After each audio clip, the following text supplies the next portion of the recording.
On Thanksgiving Eve, November 24, 1971, a middle-aged man carrying a black attaché case approached the flight counter of Northwest Orient Airlines at Portland International Airport.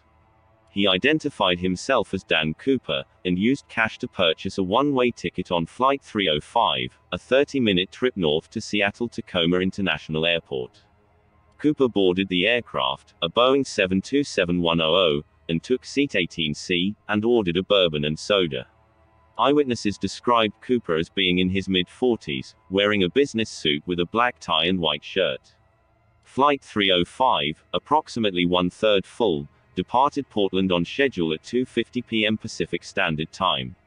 Shortly after takeoff, Cooper handed a note to Florence Schaffner, the flight attendant situated nearest to him, in a jump seat attached to the aft stair door. Schaffner, assuming the note contained a lonely businessman's phone number, dropped it unopened into her purse. Cooper leaned toward her and whispered, "Miss, you'd better look at that note, I have a bomb." The note was printed in neat, all-capital letters with a felt-tip pen. Its exact wording is unknown, because Cooper later reclaimed it, but Schaffner recalled that it mentioned the bomb and directed her to sit in the seat beside Cooper. Schaffner did as requested, then quietly asked to see the bomb. Cooper opened his briefcase long enough for her to glimpse 8 red cylinders in 2 rows of 4, assumed to be dynamite. A wire was attached to the cylinders, and a large cylindrical battery was in the briefcase as well. After closing the briefcase, he stated his demands. $200,000 in negotiable American currency, 4 parachutes, 2 primary and 2 reserve, and a fuel truck standing by in Seattle to refuel the aircraft upon arrival. Schaffner conveyed Cooper's instructions to the pilots in the cockpit. When she returned, Cooper was wearing dark sunglasses. The captain, William A. Scott, contacted Seattle-Tacoma Airport Air Traffic Control, which informed local and federal authorities. The 35 other passengers were told that their arrival in Seattle would be delayed, because of a minor mechanical difficulty. Northwest Orient's President Donald Nyrup authorized payment of the ransom, and ordered all employees to cooperate fully with the hijackers' demands. The aircraft circled Puget Sound for approximately 2 hours, to allow Seattle police and the FBI sufficient time to assemble Cooper's parachutes and ransom money, and to mobilize emergency personnel. Flight attendant Tina MacLeod recalled that Cooper appeared familiar with the local terrain. At one point he remarked, "Looks like Tacoma down there," as the aircraft flew above it. He also correctly mentioned that MacLeod Air Force Base was only a 20-minute drive at that time from Seattle-Tacoma Airport. Schaffner described him as calm, polite and well-spoken, not consistent with the stereotypes popularly associated with air piracy at the time. He wasn't nervous, MacLeod told investigators. She continued, "He seemed rather nice, he was never cruel or nasty. He was thoughtful and calm all the time." As Schaffner grasped the enormity of what was happening, Cooper reassured her. He ordered a second bourbon and soda, paid his drink tab, and attempted to give MacLeod a change, and requested meals for the flight crew during the stop in Seattle. MacLeod asked Cooper if he had a grudge with Northwest Airlines. Cooper replied, "I don't have a grudge against your airline, miss, I just have a grudge." FBI agents assembled the ransom money from several Seattle area banks, 10,000 unmarked $20 bills, most with serial numbers beginning with the letter L, indicating issuance by the Federal Reserve Bank of San Francisco, and most from the 1963A or 1969 series, and made a microfilm photograph of each of them. Cooper rejected the military-issue parachutes offered by MacLeod AFB personnel, instead demanding 4 civilian parachutes with manually operated ripcords. Seattle police obtained them from a local skydiving school. At 5:24 p.m. Pacific Standard Time, Cooper was informed that his demands had been met, and at 5:39 p.m., more than an hour after sunset, the aircraft landed at Seattle-Tacoma Airport in heavy rain. Cooper instructed Scott to taxi the jet to an isolated brightly lit section of the apron, and close all window shades in the cabin to deter police snipers. Northwest Orient's Seattle operations manager Al Lee approached the aircraft in street clothes, to avoid the possibility that Cooper might mistake his airline uniform for that of a police officer, and delivered the cash-filled knapsack and parachutes to MacLeod via the aft stairs. Once the delivery was completed, Cooper allowed all passengers, Schaffner, and senior flight attendant Alice Hancock to leave the plane. The refueling process was delayed, a second and later third truck was brought in to complete refueling. An FAA official requested a face-to-face meeting with Cooper aboard the aircraft, which was denied. Cooper grew impatient, saying, "This shouldn't take so long," and sent a note to the crew saying, "Let's get this show on the road." Cooper outlined his flight plan to the cockpit crew, a southeast course toward Mexico City at the minimum airspeed possible without stalling the aircraft. He further specified that the landing gear remain deployed in the takeoff-landing position, the wing flaps be lowered 15 degrees, and the cabin remain unpressurized. First Officer William J. Ratachak informed Cooper that the aircraft's range was limited to approximately 1,000 miles under the specified flight configuration, which meant that a second refueling would be necessary before entering Mexico. Cooper and the crew discussed options and agreed on Reno-Tahoe International Airport as the refueling stop. Cooper further directed that the aircraft take off with the rear exit door open, and its staircase extended. Northwest's home office objected, on grounds that it was unsafe to take off with the aft staircase deployed. Cooper eventually decided he would lower it once they were airborne, and asked MacLeod to show him how to operate the stairs. At approximately 7:40 p.m., the Boeing 727 took off with only Cooper, Captain Scott, Flight Attendant MacLeod, First Officer Ratachak, and Flight Engineer Harold E. Anderson on board. Two F-106 fighter aircraft from McCord Air Force Base followed behind the airliner, one above it and one below, out of Cooper's view.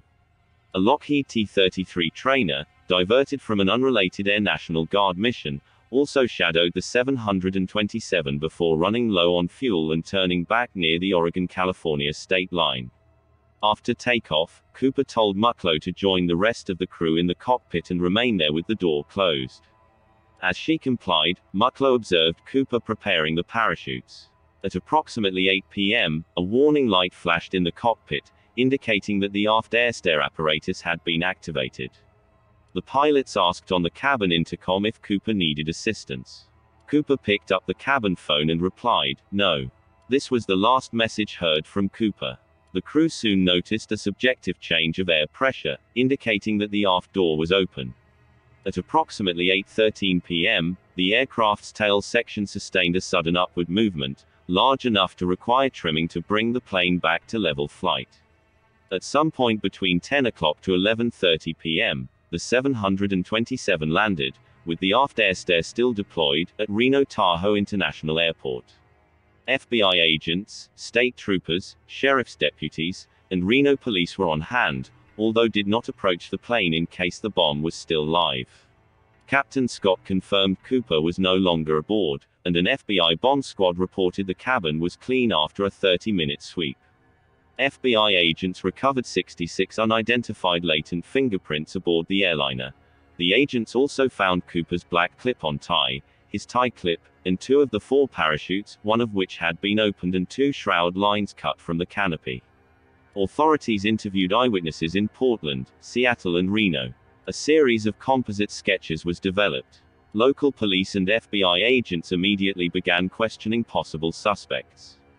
One of the first was an Oregon man with a minor police record named D.B. Cooper, contacted by Portland police on the off chance that the hijacker had used his real name or the same alias in a previous crime.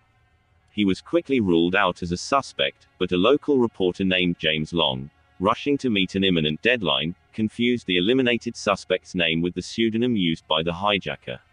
A wire service reporter, Clyde Jabin of UPI, by most accounts republished the error, followed by numerous other media sources. As a result, D.B. Cooper became the most widely remembered pseudonym. A precise search area was difficult to define, as even small differences in estimates of the aircraft's speed, or the environmental conditions along the flight path, which varied by location and altitude, changed Cooper's projected landing point considerably. An important variable was the length of time he remained in free fall before pulling his ripcord. Neither of the Air Force fighter pilots saw anything exit the airliner, either visually or on radar, nor did they see a parachute open. But at night, with extremely limited visibility and cloud cover obscuring any ground lighting below, an airborne black-clad human figure could easily have gone undetected. The T-33 pilots never made visual contact with the 727. In an experimental recreation, with the same aircraft used in the hijacking in the same flight configuration, FBI agents pushed a 200-pound sled out of the open air stair, and were able to reproduce the upward motion of the tail section and brief change in cabin pressure described by the flight crew at 8:13 p.m. It was concluded that 8:13 p.m. was the most likely jump time. At that moment the aircraft was flying through a heavy rainstorm over the Lewis River in southwestern Washington. Initial extrapolations placed Cooper's landing zone within an area on the southernmost outreach of Mount St. Helens, a few miles southeast of Ariel, Washington, near Lake Merwin, an artificial lake formed by a dam on the Lewis River. Search efforts focused on Clark and Cowlitz counties, encompassing the terrain immediately south and north respectively, of the Lewis River in southwest Washington. FBI agents and sheriff's deputies from those counties searched large areas of the mountainous wilderness on foot and by helicopter. Door-to-door searches of local farmhouses were also carried out. Other search parties ran patrol boats along Lake Merwin and Yale Lake, the reservoir immediately to its east. No trace of Cooper, nor any of the equipment presumed to have left the aircraft with him, was found. The FBI also coordinated an aerial search, using fixed-wing aircraft and helicopters from the Oregon Army National Guard, along the entire flight path known as Victor 23 in U.S. aviation terminology, but Vector 23 in most Cooper literature from Seattle to Reno. Although numerous broken treetops and several pieces of plastic, and other objects resembling parachute canopies were sighted and investigated, nothing relevant to the hijacking was found. Shortly after the spring thaw in early 1972, teams of FBI agents aided by some 200 Army soldiers from Fort Lewis, along with Air Force personnel, National Guardsmen, and civilian volunteers, conducted another thorough ground search of Clark and Cowlitz counties for 18 days in March, and then an additional 18 days in April. Electronic Explorations Company, a marine salvage firm, used a submarine to search the 200-foot depths of Lake Merwin. 2 local women stumbled upon a skeleton in an abandoned structure in Clark County. It was later identified as the remains of Barbara Ann Derry, a teenage girl who had been abducted and murdered several weeks before. Ultimately, the extensive search and recovery operation uncovered no significant material evidence related to the hijacking. A month after the hijacking, the FBI distributed lists of the ransom serial numbers to financial institutions, casinos, racetracks, and other businesses that routinely conducted large cash transactions, and to law enforcement agencies around the world. Northwest Orient offered a reward of 15% of the recovered money, to a maximum of $25,000. In early 1972, U.S. Attorney General John N. Mitchell released the serial numbers to the general public. In 1972, 2 men used counterfeit $20 bills printed with Cooper serial numbers, to swindle $30,000 from a Newsweek reporter named Carl Fleming, in exchange for an interview with a man they falsely claimed was the hijacker. In early 1973, with the ransom money still missing, the Oregon Journal republished the serial numbers and offered $1,000 to the first person to turn in a ransom bill to the newspaper or any FBI field office. In Seattle, the Post-Intelligencer made a similar offer with a $5,000 reward. The offers remained in effect until Thanksgiving 1974, and though there were several near matches, no genuine bills were found.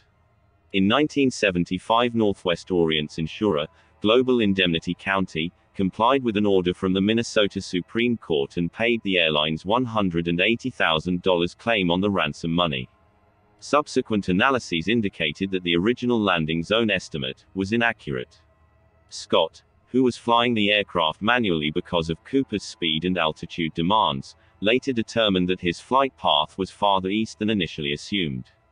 Additional data from a variety of sources, in particular Continental Airlines pilot Tom Bowen, who was flying 4 minutes behind Flight 305, indicated that the wind direction factored into drop zone calculations had been wrong, possibly by as much as 80 degrees.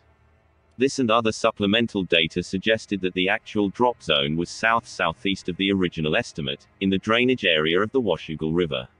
FBI agent Ralph Himmelsbach wrote, "I have to confess, if I were going to look for Cooper, I would head for the Washougal. The Washougal Valley and its surroundings have been searched repeatedly, by private individuals and groups, in subsequent years. To date, no discoveries traceable to the hijacking have been reported. Some investigators have speculated that the 1980 eruption of Mount St. Helens could have obliterated any remaining physical clues.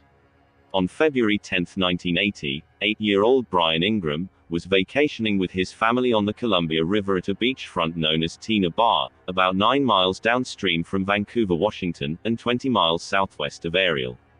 He uncovered 3 packets of the ransom cash totaling around $5,800, as he raked the sandy riverbank to build a campfire. The bills were disintegrated, but still bundled in rubber bands. FBI technicians confirmed that the money was indeed a portion of the ransom, 2 packets of $120 bills each, and a third packet of 90, all arranged in the same order as when given to Cooper. The discovery launched several new rounds of conjecture and ultimately raised more questions than it answered. Initial statements by investigators and scientific consultants were founded on the assumption that the bundled bills washed freely into the Columbia River from one of its many connecting tributaries. An Army Corps of Engineers hydrologist noted that the bills had disintegrated in a rounded fashion, and were matted together, indicating that they had been deposited by river action, as opposed to having been deliberately buried. That conclusion, if correct, supported the opinion that Cooper had not landed near Lake Merwin, nor any tributary of the Lewis River, which feeds into the Columbia well downstream from Tina Bar. In late 2020, analysis of diatoms found on the bills suggests that the bundles found at Tina Bar were not submerged in the river or buried dry at the time of the hijacking in November 1971. Only diatoms that bloomed during springtime were found, placing the date range that the money entered the water at least several months after the hijacking. In 1986, after protracted negotiations, the recovered bills were divided equally between Ingram and Northwest Orient's insurer. The FBI retained 14 examples as evidence. Ingram sold 15 of his bills at auction in 2008 for about $37,000. To date, none of the 9,710 remaining bills have turned up anywhere. Their serial numbers remain available online for public search. The Columbia River ransom money and the airstare instruction placard remain the only confirmed physical evidence from the hijacking ever found outside the aircraft. The FBI was skeptical of Cooper's odds of survival, concluding that Cooper lacked crucial skydiving skills and experience. According to Special Agent Larry Carr, leader of the investigative team from 2006 until 2016, they originally thought Cooper was an experienced jumper, perhaps even a paratrooper. They concluded after a few years this was simply not true. No experienced parachutist would have jumped in the pitch-black night in the rain, with a 172 miles per hour wind in his face, wearing loafers and a trench coat. It was simply too risky. He also missed that his reserve parachute was only for training and had been sewn shut, something a skilled skydiver would have checked. He also failed to bring or request a helmet, chose to jump with the older and technically inferior of the 2 primary parachutes supplied to him, and jumped into a probable 15 degrees Fahrenheit, -9 degrees Celsius, wind at 10,000 feet in November over Washington state, without proper protection against the extreme wind chill. The FBI speculated from the beginning that Cooper did not survive his jump. Diving into the wilderness without a plan, without the right equipment, in such terrible conditions, he probably never even got his chute open. Even if he did land safely, agents contended that survival in the mountainous terrain at the onset of winter would have been all but impossible, without an accomplice at a predetermined landing point. This would have required a precisely timed jump, necessitating, in turn, cooperation from the flight crew. There is no evidence that Cooper requested or received any such help from the crew, nor that he had any clear idea where he was when he jumped into the stormy, overcast darkness. Between 1971 and 2016, the FBI processed more than 1,000 serious suspects, including assorted publicity seekers and deathbed confessors. On July 8, 2016, the FBI announced that it was suspending active investigation of the Cooper case, citing a need to focus its investigative resources and manpower on issues of higher and more urgent priority. Local field offices will continue to accept any legitimate physical evidence, related specifically to the parachutes or to the ransom money, that may emerge in the future. The 66-volume case file compiled over the 45-year course of the investigation will be preserved for historical purposes at FBI headquarters in Washington, D.C., and on the FBI website. All the evidence is open to the public. The crime remains the only unsolved air piracy in commercial aviation history. Thanks for watching. For more videos, please click like and subscribe.